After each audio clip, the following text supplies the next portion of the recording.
Est-ce que les vues, ça fait l'argent? C'est ce qu'on va voir ensemble dans cette vidéo. Je sais que moi, c'est une question que je me posais il y a de ça un an et demi quand j'ai démarré dans mon activité. Parce que il y a vraiment deux approches opposées sur le marché.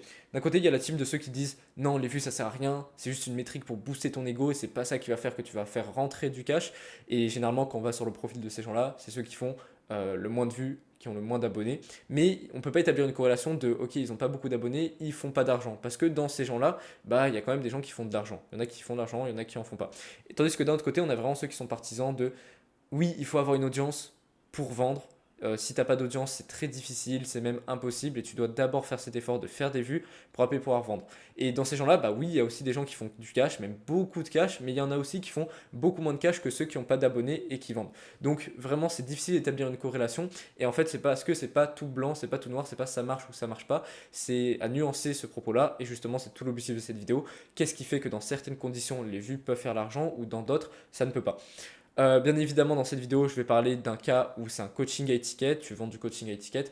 Si tu es un YouTuber et que tu vends du low ticket, évidemment, le fait de faire plus de vues, ça va te permettre d'avoir plus de portée, donc de pouvoir vendre plus. Les YouTubers qui vendent des trucs à 47 balles, bien évidemment, s'ils ont 10 000 abonnés vers 100 000, ils vont faire plus de vues, plus d'argent dans le cas où ils ont 100 000. Mais là, on ne parle pas du principe où tu es un YouTuber qui vend un truc, on part du principe que tu es quelqu'un qui vend un truc et qui construit une audience pour vendre ce truc plus facilement. Et tu es sur du étiquette, donc tu vends un minimum 1000 euros. Ok, concrètement, il faut déjà comprendre les trois grandes méthodes d'acquisition, les trois grandes approches dont on parle régulièrement sur le marché pour comprendre quels sont les bénéfices et les désavantages de chacun. Et vous allez voir, ça va être lié au fait de est-ce que l'argent fait le cash. Déjà, il va y avoir la publicité. La publicité, c'est vraiment une stratégie de scaling, c'est absolument pas à adopter avant ne serait-ce que 50, 100 000 euros par mois. Enfin, c'est vraiment la dernière stratégie que tu vas mettre en place. Le but, c'est de systématiser, de faire plus de ce qui fonctionne avec la publicité, de rendre ton message exposé à encore plus de monde. Sauf que si tu rends un message de merde exposé à plus de monde, ça va juste faire plus de merde et tu vas pas faire plus de cash pour autant. Donc l'organique suffit largement pour monter à des très hauts niveaux de revenus. Par exemple, Mathis Clouet, Hanscad sur le marché. Enfin bref, tous les mecs qui sont vraiment dans toutes les stratégies d'acquisition, c'est des mecs qui ont utilisé les ads à partir de au moins 100 000 euros par mois. Donc c'est pour te dire à quel point c'est la dernière chose que tu vas devoir utiliser et l'organique suffit largement. Deuxième approche, du coup forcément ça va être la prospection froide. Prospection froide, très bonne approche parce que pour le coup, tu vas développer tes compétences commerciales, tu vas savoir aller vers les gens et si par la suite tu as envie de faire de la création de contenu, tu seras en capacité de convertir beaucoup plus efficacement ce trafic que t'apporte la création de contenu parce que tu as fait cet effort de te former à la dure, d'aller DM des gens qui n'étaient pas forcément intéressés par ce que tu fais. Donc le désavantage par contre c'est que c'est compliqué, mais l'avantage c'est que si tu es bon dedans, tu peux faire entrer du cash et surtout tu auras une sérénité d'avoir la compétence de savoir convertir. Et la troisième approche bien évidemment c'est la création de contenu, ramener du trafic pour avoir des prospects à partir de ça et après pouvoir leur vendre ce que tu fais. Le problème, c'est que quand tu te focuses sur la création de contenu, tu mets un petit peu de côté tout ce qui est compétences de conversion, ce qui fait que tu peux très vite te retrouver avec beaucoup d'audience sans pour autant être en capacité de la convertir. Donc, il faut faire attention à ça. Mais si on remarque, le but de ces trois approches-là, c'est quoi? C'est d'obtenir des prospects. La publicité, tu vas exposer ton message à des gens qui vont peut-être s'abonner à toi ou peut-être qui vont regarder ton lead magnet, ils vont mettre leur mail, leur numéro de téléphone, tu vas les call. Bref, le but c'est d'obtenir des prospects. Avec la prospection froide aussi, c'est d'obtenir des prospects et après de les ramener en appel. Et c'est pareil avec la création de contenu, d'obtenir des prospects. Alors c'est avec la création de contenu, ton moyen d'obtenir des prospects, c'est du coup d'avoir une audience. Si tu fais plus de vues, logiquement tu auras plus d'audience, donc plus de prospects, non? Eh bien pas forcément, parce qu'il y a un truc qui arrive avec la création de contenu, c'est que généralement plus tu fais de vues, plus ça signifie que ton sujet, le sujet dont tu traites, il est large. Et donc plus le sujet il est large, moins tu peux avoir un cœur de cible auquel tu peux vendre du étiquette. Je vais donner un exemple concret. Si tu fais du coaching sportif et que tu fais une vidéo entre guillemets humoristique, genre un truc à la salle et tout, peut-être ça va te permettre de faire 500 000 vues, mais sur ces 500 000 vues là, il n'y aura clairement pas 500 000 prospects potentiels. Et le fait de devoir aller les trier et tout, ça va être un enfer. En plus, si tu t'es focus toujours sur la création de contenu, tu n'es pas très bon en prospection, donc ça va être vraiment galère d'aller chercher des appels à partir de ces 500 000 vues là. Et donc c'est quoi la solution si d'un côté, quand tu fais trop de vues, tu attires des gens non qualifiés, et si tu fais pas assez de vues, tu n'as juste pas assez de reach pour avoir des gens en appel.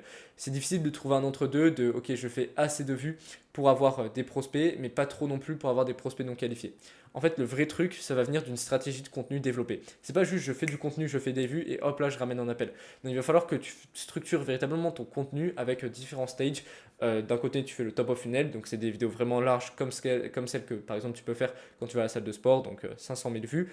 C'est du top of funnel. Tu traites de sujets beaucoup plus larges qui peuvent toucher un petit peu tout le monde, mais où ta cible peut aussi se reconnaître. C'est-à-dire que dans cette vidéo humoristique que tu as faite à la salle de sport, peut-être que toi, du coup, tu cibles des mecs skinny qui veulent prendre du poids, bah, il y aura des mecs skinny qui veulent prendre du poids qui auront vu cette vidéo-là, tu vois. Mais après, justement, il va falloir égoutter cette source-là, il va falloir garder uniquement la crème de la crème. Et c'est là où il y a les autres stages de la création de contenu qui vont arriver, ça va être le middle et le bottom of funnel. Le but de cette vidéo, c'est pas de faire un cours complet sur la création de contenu. J'ai déjà fait des vidéos comme ça par le passé, il y a de ça 3-4 mois. Mais en gros, avec le middle et le bottom, tu vas vraiment qualifier cette audience-là. Tu vois, genre, tu as fait 500 000 vues. Le middle et le bottom vont cibler des problématiques beaucoup plus précises, ce qui fait que tu vas avoir 1000 personnes qui vont regarder ton contenu middle et peut-être 300 personnes qui vont regarder ton contenu bottom. Et sur ces 300 personnes, tu auras 150 qui seront qualifiées et tu vas en avoir certaines qui vont du coup interagir. Toi, tu pourras les laisser, ce sera des gens qualifiés que tu pourras ramener en appel. Donc le fait de faire plus de vues, si tu n'as pas une bonne stratégie de contenu, que tu n'as pas conscience de tout ce que je t'ai expliqué en détail et surtout que tu ne sais pas comment le faire, ça peut vite devenir un piège parce que tu n'auras pas des prospects qualifiés, tu ne comprendras pas pourquoi tu n'arriveras pas à vendre. Maintenant, le truc, c'est que même si tu mets tout ça en place, donc le système qui te permet d'obtenir des prospects plus qualifiés, comme je te l'ai expliqué, il va falloir quand même contacter ces gens-là. Tu as fait 500 000 vues, tu as fait des réels à 1000, allez, 500 vues, et tu as peut-être 5-6 personnes qui ont commenté pour avoir ton call to action, ou tu as peut-être une vingtaine de likes sur ton post. Bah, les gens, ils vont pas quand même venir de manière magique dans tes DM et te dire est-ce que je peux avoir un coaching, viens, on se fait un appel. Non, c'est à toi d'aller vers eux, et c'est là où les compétences commerciales vont compter. Tu dois faire du setting, et après, tu dois les ramener en appel pour pouvoir les convertir.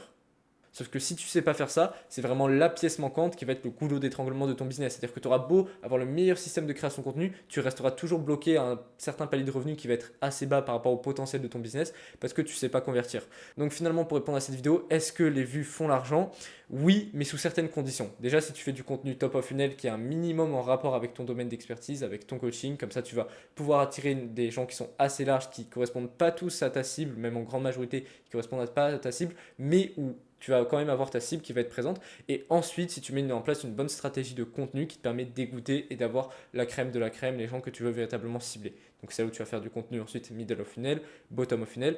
Et bien évidemment, autre condition pour que ça fonctionne, il faut que tu aies un très bon système de conversion, des bonnes compétences en conversion, que tu saches faire du setting, que tu saches faire vendre, parce que tu saches vendre, pardon, parce que tu as beau avoir 30 appels par mois, tu as beau avoir 150 prospects dans tes DM, si tu ne sais pas booker de call et si tu ne sais pas convertir en appel, tu resteras toujours bloqué à 2-3 cas par mois, grand maximum. D'ailleurs, si tu veux justement apprendre ces compétences en vente dans ton activité, que tu as déjà une audience ou même que ce n'est pas le cas, parce que de toute façon, tu vas devoir y passer, c'est la compétence centrale que tu dois maîtriser, c'est celle qui va faire rentrer du cash dans ton business. Je t'invite à rejoindre le canal WhatsApp grâce au premier lien dans la description. Je partage quasiment tous les jours de la valeur, que ce soit sur la vente, sur la prospection, des vocaux que je peux partager des fois à mes clients. Et c'est des choses qui sont actionnables. Littéralement, j'explique un concept et après, je te donne un plan d'action de comment est-ce que tu peux l'appliquer dans ton activité. Donc, ce qui est bien, c'est que tu peux très bien rester un mois dans le canal et genre, tu restes un mois, tu prends chaque jour de l'information et tu verras que tu vas progresser naturellement dans ta vente. Voilà pour cette vidéo. Donc, je t'invite à rejoindre le canal, premier lien dans la description et moi, je te dis à la prochaine.